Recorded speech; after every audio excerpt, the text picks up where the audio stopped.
Rebuild by Design. You probably recognize someone on this first slide here, super left. Pippa was at almost every event we had, so she could have easily given this speech I'm about to give. Thank you also to Monica for inviting me here and creating this panel. I think it's a really good mix. There's no doubt about it. This is a really gloomy conversation, but we are trying to think of solutions, and we are trying to, as we always say, build forward, not build backward. And that was really the impetus for starting Rebuild by Design. And I thank Brian for not ripping into it on his slide of government programs that do or don't work. So following Hurricane Sandy, I imagine many of you were impacted by the storm in one way or another, or you know someone who was impacted by the storm. And after the water had subsided and we all looked around, and some of us had working lights, some of us didn't, some of us had water, some of us didn't, and we realized that all these daily privileges we take for granted as things that we'll always have, and maybe we won't. And it was a real wake-up call for, not only the government of the city, but the state and the federal government. And there was a question before there was an answer, and the question was, what happened? There's so many overlapping vulnerabilities that were exposed by the storm and by the threat of sea level rise and climate change that we use that example as a moment to really catalyze the kind of change that we want to see. And so the federal government responded to the storm by organizing what's known as the Hurricane Sandy Task Force. And they were representative of different federal agencies. Of course, the most effective way to do anything is to put the federal agencies in charge of it, as Brian would probably agree. But they actually were really smart about it, and they said, one of our recommendations is to hold a design competition, but we don't want it to run at the speed of government. We want it to actually move forward. And so they put 4 partner organizations in charge of running it who were not government related. And they asked philanthropy to fund it because even though the government has money to build back or build forward solutions on the ground, taking this sort of what we often refer to as a sabbatical detour and stepping outside of the regular government process of designating money to these projects, they held the Rebuild by Design competition. And has anyone heard of Rebuild by Design before tonight? I'm just curious. Okay, so some of you can help me explain this later when there's questions. So it's a new kind of design competition. And this man, Hank Obink, was the senior advisor to Secretary Sean Donovan of HUD, and HUD was the chair of the Hurricane Sandy Task Force. Hank, if you can't tell, he's from the Netherlands. He's very Dutch. If you've ever been to the Netherlands, you see fake Hanks literally everywhere. And he's extremely smart. So his first response, just like Hurricane Sandy Task Force, the conclusion was, we are not starting with a defined problem here. So I've worked in the architectural world before, and typically, I don't think we might have worked on this building. I think it's kind of new. But Columbia would come to the firm with a site and a program and a budget and a timeline. They say, we want this kind of building built by this time, and this is how much money we have, and they find the designer that they like, and they build it. So with this particular problem, they were like, we kind of have a site, but there's no particular boundaries, and there's no one to say this site is more in need than another site, perhaps. But we've got infrastructure that has failed. We've got social networks that have failed. We've got environmental threats, ecological threats, and we're not really sure what the problem is, and we're not really sure what the solution is then. So after HUD selected 10 design teams to try to approach this, they said, we need you to stop, research the region, talk to everyone, and find out what the problem is. So we took 3 months to take all the design teams literally around the region on field trips, going to everywhere from soup kitchens to churches to schools. They talked to all different government agencies. I mean, Pippa was talking to clammers. I remember I just got an email one day, the subject line was clams, and Lauren from the escape team was so excited to go talk to the clammers. We were like, yes, talk to them, talk to everyone, find out what happened and what the region needs.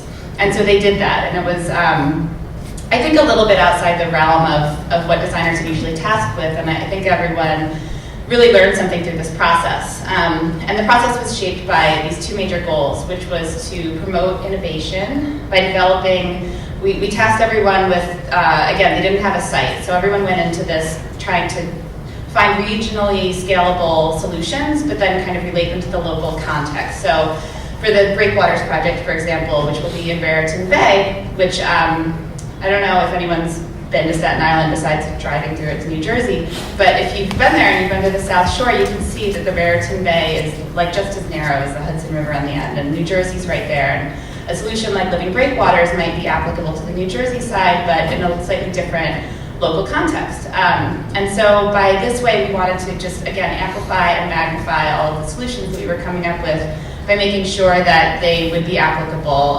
beyond the competition and beyond actually being implemented where they were. But then, of course, they're useless unless we actually implemented them. So we always had our eye on that prize as that we actually wanted to implement the selected proposals with both the public funding that was available for the actual projects and the private funding that was leading the process. So first, like I said, we started out by picking the best of the best. So we wanted to not only have regional expertise, but we wanted to have an international perspective. So we wanted to learn from New Orleans, we wanted to learn from the Netherlands, we wanted to learn from these other Delta regions where they are dealing with similar problems or different problems that could apply to what we're doing. And then once we had our 10 teams, like I said, we went around the region for 3 months. We went to dozens upon dozens of different communities, talking to everyone who wanted to talk to us, including Leslie with the oyster hat. I mean, we got so many random responses of people who wanted to help, who wanted to do something. We worked with Occupy Sandy. We worked with elementary schools. Anyone and everyone was included in this to the extent that they wanted to be or were willing to work with us.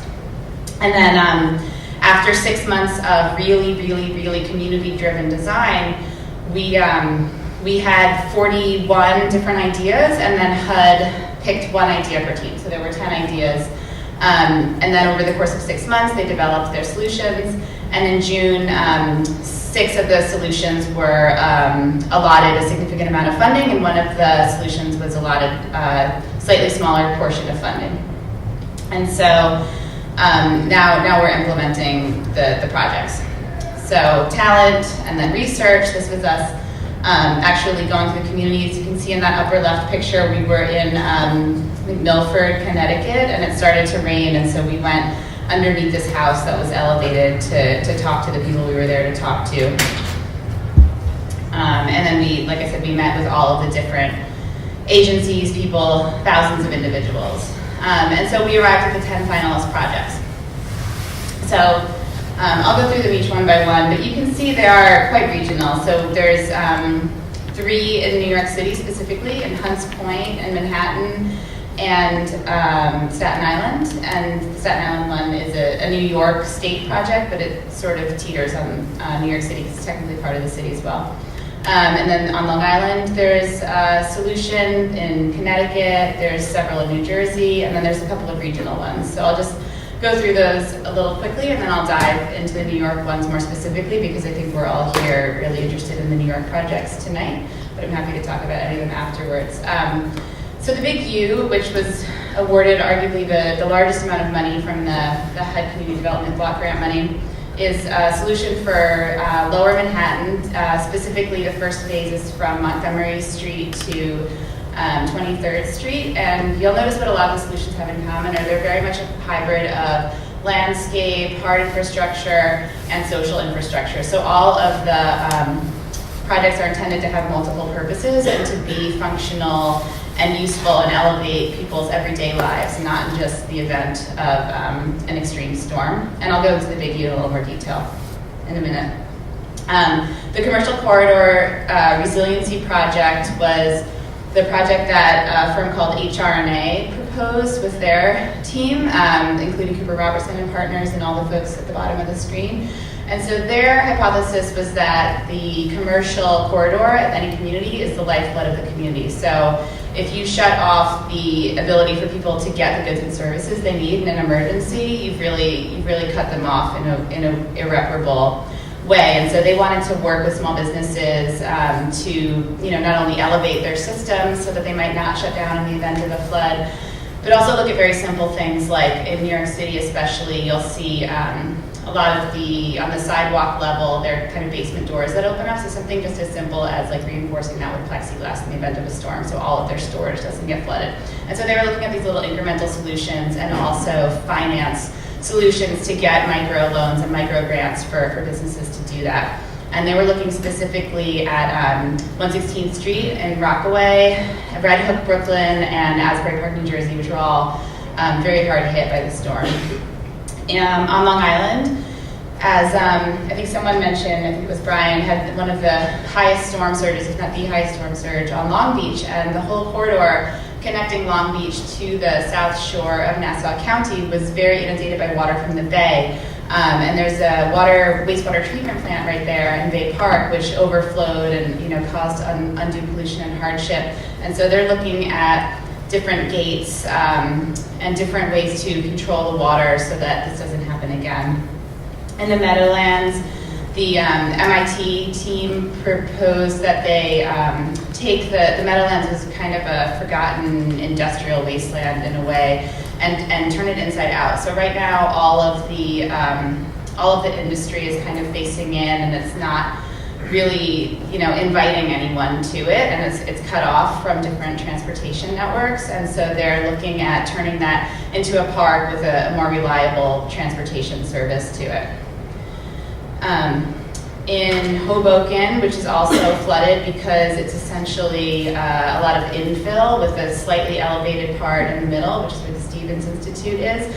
They're looking at the different points around that kind of bathtub of Hoboken where they can, what they're calling resist, delay, store, and discharge the water. Since we're not talking about New Jersey, I won't go into too much more detail there, but it's basically New York. It's right there, right? So why aren't we considering solutions together? In Hunts Point, which I'll go more into detail about also, it's the food hub for millions of people, and without Hunts Point, New York City has something like a 2.5-day food supply. So although Hunts Point was spared the bulk of the storm damage from this particular storm, if a similar storm were to hit Hunts Point with high tide at Hunts Point at that time, which it wasn't in this case, we would be in big trouble. And so I'll talk a little bit more about those solutions in a minute. On New Jersey, they have these gorgeous barrier islands, which I'm sure you've been to or heard of at some point. They're really lovely for tourism, but the team of Sasaki, Rutgers, and Arup proposed that in the future, may even be in the near future, that if these islands are inundated by water or erode a significant amount, that maybe New Jersey, instead of saying goodbye to its economic driver of a tourism industry, wants to move that tourism inland. So they were looking at how can we, and of course this sounds a little bit far-fetched if you want to lay on the beach, but they're saying how can we get people to enjoy the Pine Barrens? How can we get people to enjoy other parts of New Jersey? And so that was a really interesting kind of social connection and kind of a social change that they were looking to make. And if you've ever been to something like the Grand Canyon, there's a lot to be said for people wanting to visit natural beauty as well. Of course, the Living Breakwaters project we already talked about, so I won't go into that. And then in Bridgeport, Connecticut, the team was looking at creating a resilience center that would also be an everyday support center for the community. So there's kind of a stigma with who wants to go to an emergency center and sleep on cots in a gymnasium. But they were saying okay, this could be a daycare center or a job search center or whatever else the community needs in times of a non-emergency, and have it be more of a community hub than a scary place where your stuff gets stolen or compromised in an emergency setting. And then this is arguably one of the largest projects that was proposed, was called Blue Dunes, and they proposed creating a research institute that would look at something with the same similar concept of breakwaters, but on a much larger scale. So this is actually the perspective of looking up at on the left would be the Jersey Shore, and north is Long Island, and they're saying, what if we put these large-scale islands out to the east of New Jersey's natural islands and to the south of Long Island's natural islands, and actually tried to mitigate storm surge that way. And so I'll just talk a little bit more about the Big U. You've all probably seen these maps of Sandy's flooding inundating New York, and of course it doesn't look very good for Manhattan sitting there in the middle. you probably recognize Manhattan. I don't have a pointer. This is called the Big U because it's shaped vaguely like a U, and the reason it's for this part of Manhattan is because the topography from West 57th Street down to the Battery and up to East 42nd Street is the lower lying topography of Manhattan. And so they were looking at trying to combine program with infrastructure, so taking something like the High Line and creating the Dry Line. Again, they're looking at what does this do for people? Why are people involved in this? And so they're looking at taking different neighborhoods and programming the specific solution to each neighborhood and what they need. And so like the hull of a ship would have different compartments so the ship doesn't sink. They wanted that to have the hull of this project to have different programming that wouldn't fail altogether, much like the layered approach that Pippa was talking about. This would be a similar thing.